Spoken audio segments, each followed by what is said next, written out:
So whether you want to go with the governor's interpretation of the data or my interpretation of the data, we are still talking about anywhere between $660,000 and $1.2 million to move a single person out of homelessness. I challenge anyone to tell me that that is a good use of taxpayer funds, because you can't. Governor Jay Inslee started this right-of-way camp removal program. So we had all these camps along public right-of-ways, interstates that were on state property. So it could be smack dab in the middle of Seattle, but Seattle's like, we can't do anything. That's not our land. And so they'd be at the whim of the state. So the governor is all of a sudden in his 11th year in our office started to pretend he cares about the homeless crisis and visiting encampments for photo opportunities and stuff. But anyway, so I pointed out, because he was saying last week that they need more money to continue this program. And I was like, wait a second, that can't be right. I said, it's already been allocated $143 million. It hasn't been going on for that long. And I know that it hasn't resulted in a lot of camp cleanup. So how can you actually need more money, and how can you justify that? And I looked at the data, the numbers provided by the state commerce department.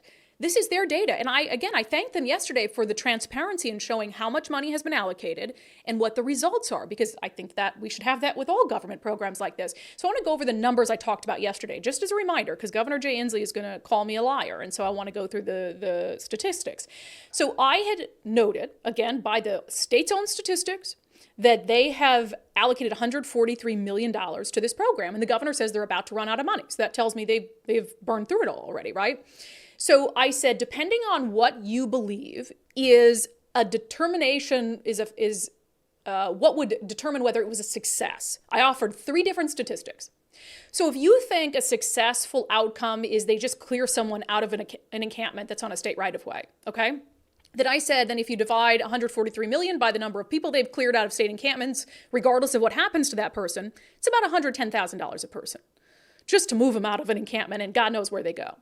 So now if you have a higher threshold for what success is, and you think that in order for it to be a success, a person doesn't just have to be moved out of an encampment, but they actually have to accept some sort of housing, even if it's emergency shelter, then I said, okay, so we'll divide the number who have actually accepted shelter out of one of those sweeps by 143 million. 143 million divided by that number, and it's 164,000, which again is a little ridiculous that it's costing $164,000 per person to get them out of an encampment into even an emergency shelter.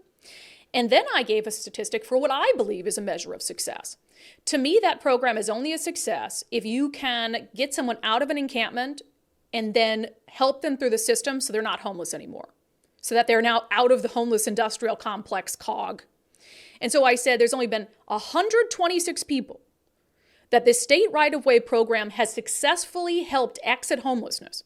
143 million divided by 126 is $1,137,000 per person. Per person. And that statistic in this graphic just went gangbusters viral on social media yesterday.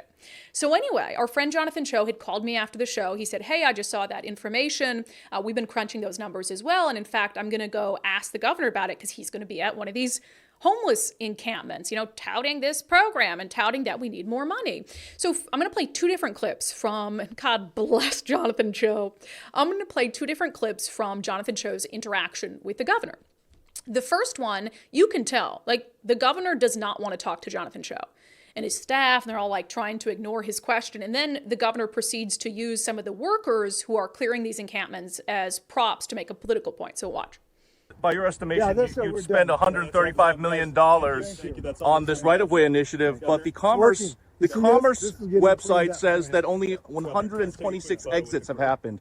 How do you justify that price tag? How do you justify that price tag, Governor? I want to tell you something, that last question. How do I justify the fact that we're making an investment to clean up these encampments? I'll tell you how I justify it. These people are working their fannies off, and they're doing great work, and they got families at home, and every single one of them like to eat, and they like to pay their rent, and we need to pay them, and we don't expect them to do it for free. They're hard-working people, and I pay them. And that work is making this a better state. And you're working hard, too. This is hard work. You're out in the heat, you're wearing hazmat suits, and you're getting the job done, and you're helping people. It's not just about removing people from encampment. You're helping people. You're changing people's lives. I know the people. They've told me you've saved their lives. I met a guy down in Vancouver. He said, look, this tiny home village, it saved my life.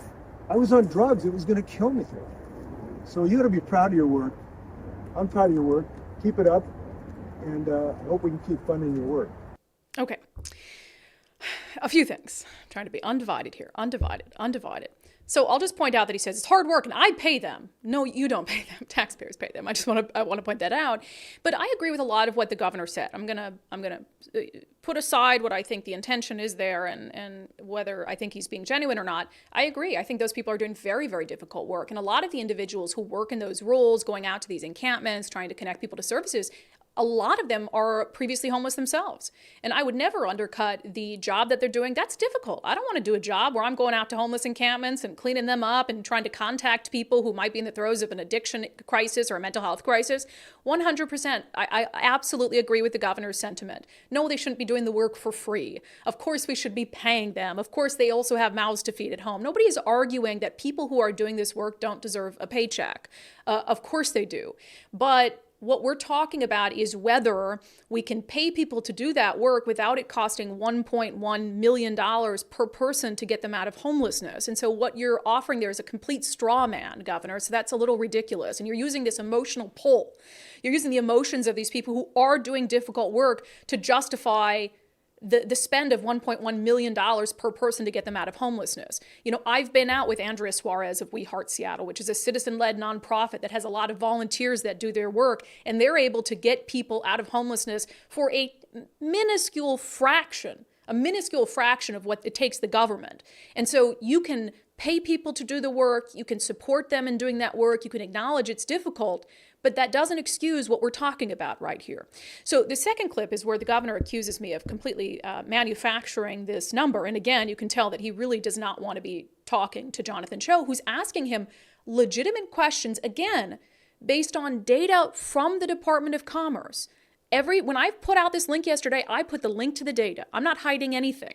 They put it in a very easy to understand way. And so Jonathan Cho is confronting the governor with data from the Department of Commerce. Here's how that went. Keep it up. We'll see you guys later. Thank you. Governor, the other part of the question was that's more than $1 million for each one of these successful exits. That's false. Don't repeat that because it's false. That's the numbers according to Commerce's website. Is that justified? You're just wrong. We've had 800 people get housing. But according to Commerce's website, it says 126 successful exits. That's more than $1 million per successful exit. Thank you. That's according to Commerce's website that I'm looking at, sir. I just wanted to know if you can help me explain what that number means. When you build an apartment, it's not just for one person. It's around for 50 years. So that seems like a big number. When you have to build an apartment that costs $1 million, it's good for 50 years. So that number that seems big to you is not big when you realize you have to build a building. It's going to serve hundreds of people. Maybe it only served 100 now, but it's going to serve 1,000 over 50 years. That's the reason. Okay. So first of all, when he says, don't repeat that, it's not true. We didn't just go out and say it cost $1.1 million to get one person out of homelessness. We offered you 3 different numbers depending on what your measure of success was. And we explained in detail how we came to those figures using Department of Commerce data. And so let's just for you-know-whats and giggles, because I can't say the S word on the show anymore, let's throw the governor a bone. And let's redo the math based on what he's saying there. And it's also the Department of Commerce talked to us about this in an email. So what the Department of Commerce said is when you're looking at all the money that's been allocated to this program, $143 million, they said a chunk of that is for capital costs. So building buildings, for instance, for people to live in, actual structures. And they said that should at least be amortized over a 30-year period. And look, I think that's fair. I think that's reasonable. I think reasonable people can disagree on this point. I'll talk more about why I prefer to calculate it in a different way afterwards. But let's throw the governor a bone and let's remove the capital costs from the equation. Okay, so I'm going to show you a new graphic I made. So again, $143 million for the program. What we're going to do is we're going to be generous and we're going to look at the most generous interpretation of the data. Let's subtract capital costs. So take that completely out of the equation and say, okay, yeah, let's say that you've got a building that's going to be up for 30 years, unfair to attribute that to the cost right now. You're left with $83,294,000 that they've spent in non-capital costs. So let's divide that by 126. Let's divide that by the number of people that this program has successfully moved out of homelessness, which I believe is the measure of success. Even in the most generous interpretation of the state's own data, that is costing $661,000 per person to move them out of homelessness. Is that success? Even in the most generous reading, giving the governor what he wants, taking out capital costs, the benefit of the doubt, $661,000. There is no interpretation of the state's own data, none, and I would challenge anyone to find a way to interpret it in a way that does not have to end with a serious conversation about government waste, government fraud, because I really feel like that's what the homeless industrial complex is, and government incompetence. So whether you want to go with the governor's interpretation of the data or my interpretation of the data, we are still talking about anywhere between $660,000 and $1.2 million to move a single person out of homelessness. I challenge anyone to tell me that that is a good use of taxpayer funds. Because you can't. And the private sector could do it for a fraction of that.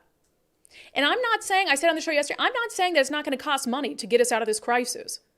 We have to spend money, unfortunately, because it has gotten so bad. But there is no way anyone can convince me that that means $660,000 to $1.2 million per person to get them out of homelessness. You might as well buy them a house at that point. But of course, buying someone a house will not get them out of homelessness because they'll still either be addicted to drugs or mentally ill or both. So the governor can say, don't repeat that, that's a lie. Okay, we'll stop saying that number and we'll use 660,000 and we'll see how people feel about that. Ridiculous. It's absolutely ridiculous.